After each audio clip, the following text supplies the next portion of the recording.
સાહેબ તમે હોય હું આપણે શાળામાં ના જવું પડે ને એના માટે આપણે બહાનો તો કાઢે છે. હા, અને છોકરો તો જોર બહાનો કાઢે. અત્યારનો છોકરો તો વળી જોરદાર.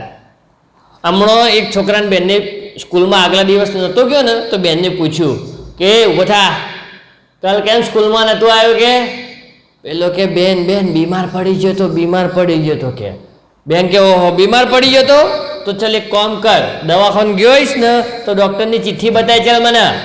છોકરું કે ના બેન ડૉક્ટર જોડે નહોતો જો, એક બાવજી પાયણ જોતો એમને દોયરો બધે જો આય રે દોયરો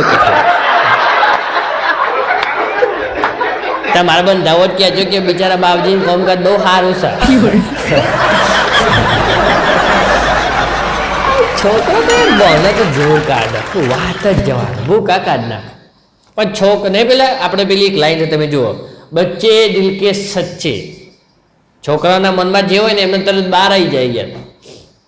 હમણાં એક સ્કૂલમાં બીજા ધોરણના વિદ્યાર્થીઓને છે ને સાહેબ શિખામણ આપતા હતા, સલાહ આપતા હતા, સારી સલાહ આપતા હતા. આમ તો કે વિદ્યાર્થીઓ આપણી શાળામાં ભૂકંપ આવે તો બધાએ ખુલ્લામાં જતું રહેવું. કે તમે ઘરે હોય ને ભૂકંપ આવે તો પણ ખુલ્લામાં જતું રહેવું.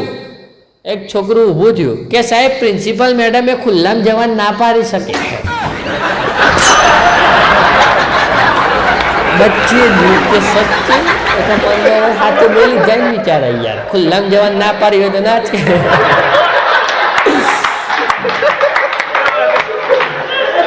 પ્રિન્સિપલ મેડમ એમ કે સરકારે આટલો ખર્ચો કરીને પેલા શૌચાલય શું કરવા બનાવ્યા છે કે એટલે કે ખુલ્લામ તો સાહેબ અમે નહીં જીવો.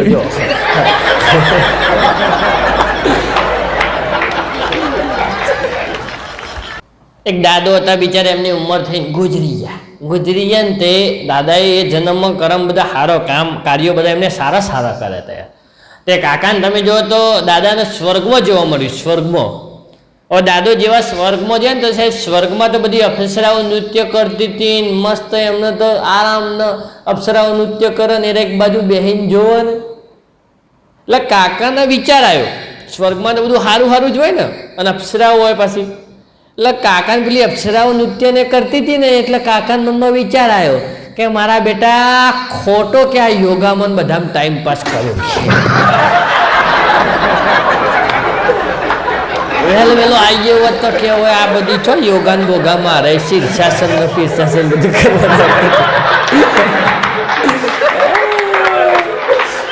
ઘેર કે ડોસીની ગાળો ખાતો તો એના કરતા કે હોય નૃત્ય કેવું નિહાર હતું એમને ડોસી ખતરનાક હતો.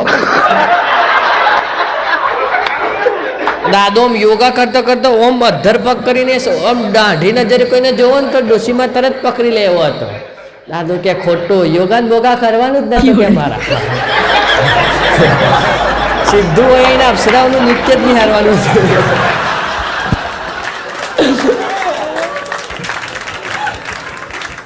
હમણાં મારી સોસાયટીના બહાર એક ભાઈ લમડે હાથ મેલીને બોકરા ઉપર બેઠા હતા. તે હું એમને જોડે ગયો. મેં કીધું યાર ચમ લમડે હાથ મેલીને બેઠા છો? મન કે યાર શું વાત જ કરું કે જમાનો અત્યારે કે કેવો થઈ ગયો છે બધા કે આપણને ઉલ્લુ જ બનાવે. મેં કીધું થયું હું એમ તો કે મન કે યાર હું એસી લેવા ગયો ને એસી લેવા ત્યારે એસી વાળો એમ કહેતો હતો 2 ટનનું એસી છે અને ઘેર આવીને વજન તો કર્યો ને તો કે 60 કિલોનું જ નાખ્યું.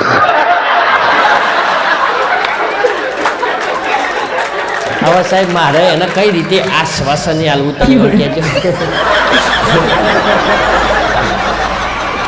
આવીને ઉભેટો પડી છે અને તમે જુઓ ને તો એ ભાઈને તો ટેટ ટાટની પરીક્ષા પાસ કરી શિક્ષક બનવાના સપના છો પાછા. મેં કીધું મારો બેટો ભૂલથી શિક્ષક બની જાય ને તો છોકરોના ભવિષ્ય હાથી 2 ટન 60 કિલો જ કરી જાય આખી જિંદગી.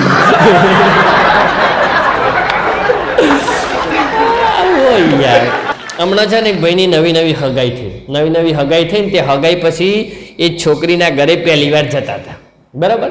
એમને છોકરીને પહેલાં ફોનમાં એડ્રેસ પૂછ્યું ઘરનું એમ ગયા પહેલાં કે બેબી તારું એડ્રેસ ક્યાં છે મને પ્રોપર કહી દે એમ ફ્લેટ ઘર સુધી એમ. એટલે છોકરીએ ફોનમાં કીધું જો તમે જેવા નીચે આવશો ને તેવા જમણી સાઈડ વળી જવાનું અને પછી એક લિફ્ટ દેખાશે એમાં તમારે કોણીથી બટન દબાવવાનું તો લિફ્ટ ખુલી જશે. પછી તમારે લિફ્ટની અંદર જતું રહેવાનું અને કોણીથી 4 નંબર દબાવવાનું કે તમે ચોથા માળે આવી જશો. પછી ચોથા માળે આવીને તમારે જમણી સાઈડ વળી જવાનું, પાછું તમારે કોણેથી કે ડોરબેલ બજાવવાનું, એટલે હું દરવાજો ખોલી દઈશ કે પેલો કે મન તાર ઘરનું એડ્રેસ તો બધું ખબર પડી ગયું બરાબર, પણ તો આ બધામાં કોણેથી કરવાનું હાથથી દબાવું તો કે ઈજી ના પડે. પેલી કે હાથથી દબાવો એટલે હું તમે મારા માટે કે ખાલી હાથ આવશો? તમારે કઈ એટલી બધી ગિફ્ટો લઈને આવવાનું કે તમારા હાથમાં જગ્યા જ ના હોય, તમારે કોણીથી બટન દબાવવું પડે. પેલો કે હારું થાય મારું.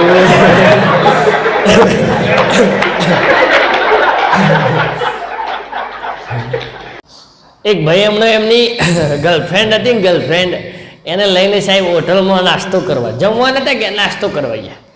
જેવા નાસ્તો કરવા ગયા ને તે અમને તો મસ્ત ટેબલ ખુરશી ઉપર જઈને બેઠા, એમની ગર્લફ્રેન્ડને પાણી આપ્યું કે લે પાણી આપીને બિચારા પ્રેમથી પછી કે બેબી તારા માટે શું ઓર્ડર કરું? એટલે એમની બેબી કીધું મારે પિઝા ખાવા છે, પિઝા ઓર્ડર કરો. ભાઈ કે ઓકે. પછી પેલા ભાઈએ પૂછ્યું કે બેબી તારા માટે તો પિઝા ઓર્ડર કરું, પણ મારા માટે શું ઓર્ડર કરું તું જ કે. પેલી કે એમ્બ્યુલન્સ બોલાવો તમારા માટે. પેલો કે કેમ એમ્બ્યુલન્સ? કે પાછળ જો તમારા ઘરવાળી આવીને ઊભી છે. કોઈનો લગ્ન થઈ ગયેલો તો બૈરું આ જો ટેબલ ઉપર જમવા બેઠા તો જો પાછળ આવીને જો ઊભેલું. હજી તો એમ્બ્યુલન્સ જ જોઈએ નહીં યાર. ઓમ નેટન છોડાયા થવાનું આવતું હતું. ઘેર ઉપાડી ઘરવાળી હોય અને ગર્લફ્રેન્ડો લઈને હોટલમાં આવી રીતે નાસ્તા કરવા જવાય?